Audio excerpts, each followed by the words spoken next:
Good evening guys.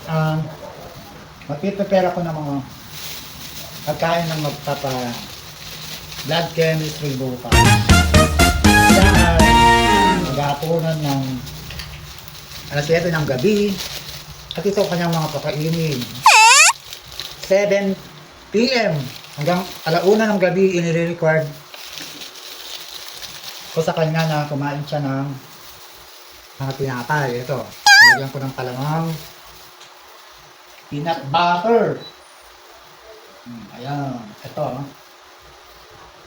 Napapasarap ang kanyang kain. At the same time, blood chemistry siya.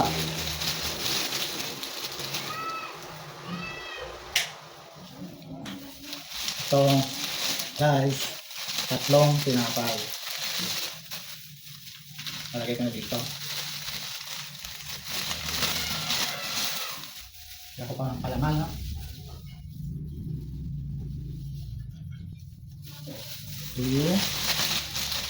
Sabi ko sa kanya, every 30 minutes, 7:30, manginain siyang tinapay, minum siya isang basong tubig o dalawa.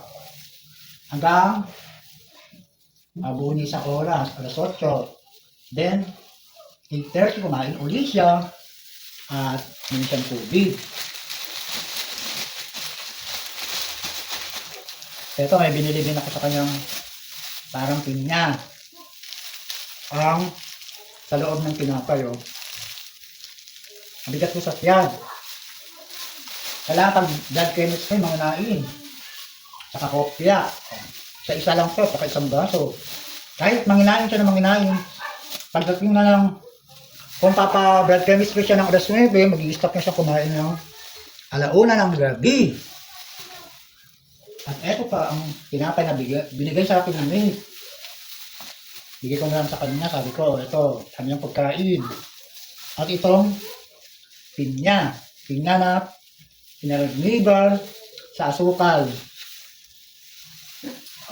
Tapos, pag-inom siyang tubig sa kanila na, may tubig siya.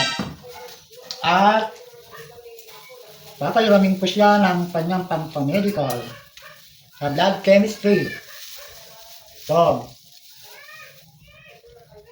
ano lang to, approximate ko lang na estimate, ayun, dikit 500. Pero babalik na rin sa akin to pagka meron na siyang money. Ito, bibigay ko to mamaya ng kahapunan niya, baka kasi upakan niya nila ng kain. Kaya dapat mamaya ko na ito ibigay.